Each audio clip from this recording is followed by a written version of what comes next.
In today's video, I'd like to answer a question that I get pretty frequently. Do you need to know music theory to be a good harmonica player? My answer is a little complicated. First of all, I know music theory very deeply. I have a degree in music performance, and I spent years going through music theory classes, analyzing music. I get it. But is all of this worth it, and what does it actually do to your playing? I think about it like this. Music feels very chaotic. You don't really understand why things are working and not working, especially when you're improvising.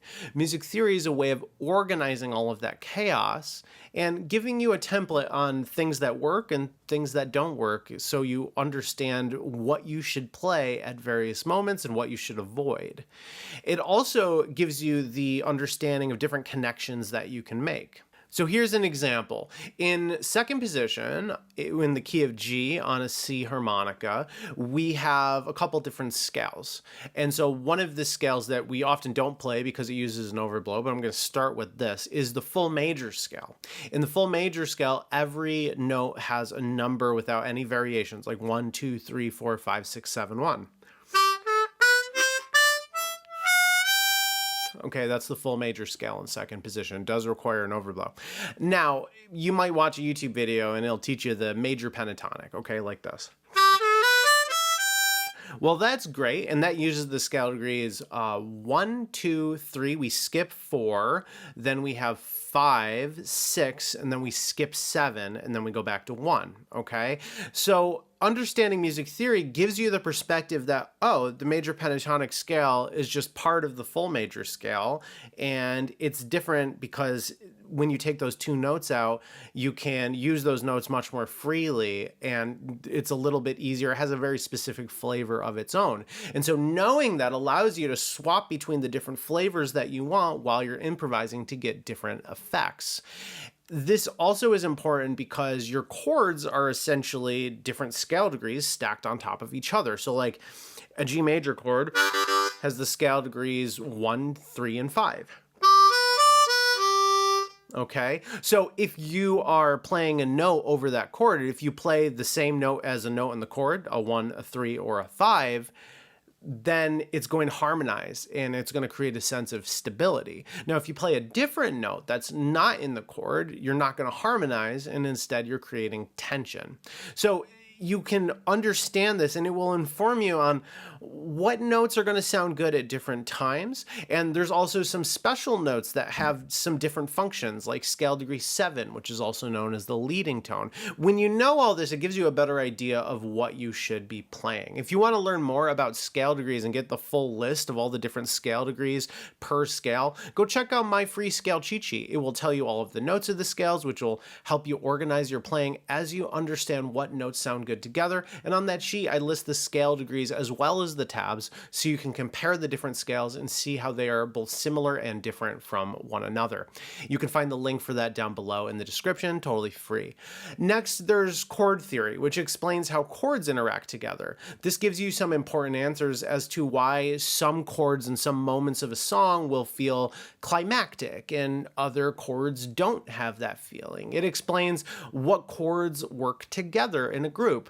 This isn't something that you need to completely understand as a harmonica player, but for guitarists and pianists and songwriters, it's pretty essential. And if you don't understand chord theory, you're also not going to be listening to it as well, and being able to identify, at least in a very basic level, where the song is at chord-wise. If you can't do that, you're not always going to know the right notes to play and to really focus on to make certain parts of your playing really effective and powerful.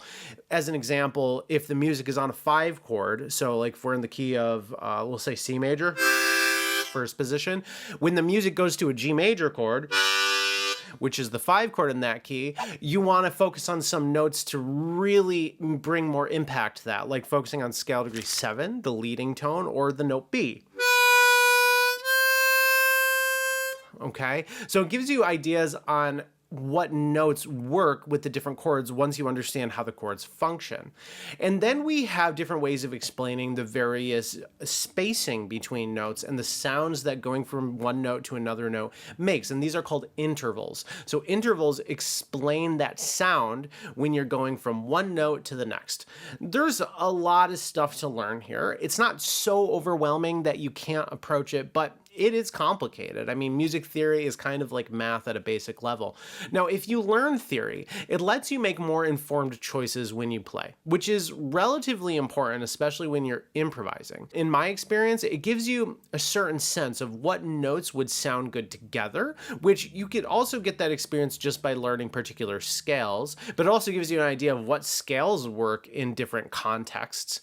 And it will give you the ability to identify chords, at least at a basic level, which will allow you to play the best note for that moment. But here's another data point to consider. There's a lot of musicians that don't know any theory, but they could play really well. And some of the greatest musicians that have ever lived, like Jimi Hendrix as an example, he knew nothing about music theory. So here's the real deal. Music theory helps you make better choices. If something sounds good, you'll know why. If something sounds bad, you'll also know why.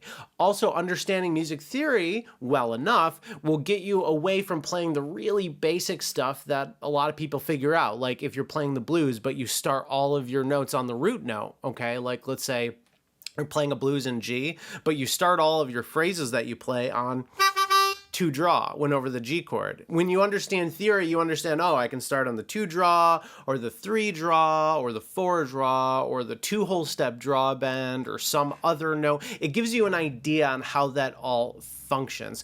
And with enough intellectual understanding of the subject, you will eventually make more informed choices while you play.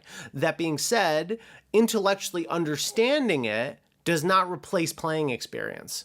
You can easily ignore music theory as well and just play a ton, especially if you're doing your scales, and achieve a similar result, but it's just going to be on a more intuitive level than an intellectual level. So is learning music theory worth it? I would say yes. Music is chaotic enough, so wouldn't you want to understand a key to understanding how it all functions? I know I did, and I think it helps me with my playing. That being said, you can also feel free to ignore music theory if you want, but if you ignore it, you're also accepting the fact that you're probably always going to be confused when you play. It doesn't mean that you won't play awesome and compelling things, because you can get to that level with enough playing experience, but it will be harder to replicate those moments because you don't actually understand why they were so cool, because you don't intellectually actually grasp what's happening.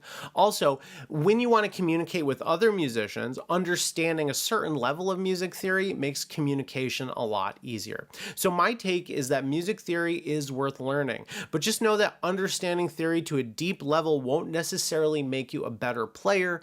Actually playing will, but the knowledge will help you make better choices and understand why certain choices that you made worked well so you can replicate them in the future. So I hope this helps. If you want a deeper level of instruction on this, consider applying to my coaching program, Harmonica Success. This is how I work with students in a similar way to private lessons. You get my direct attention and instruction on things like improvisation, music theory, and song learning. You can learn more and apply in the description. I think you'll enjoy this video right up here. Subscribe if you're new, and I will see you next time. Peace.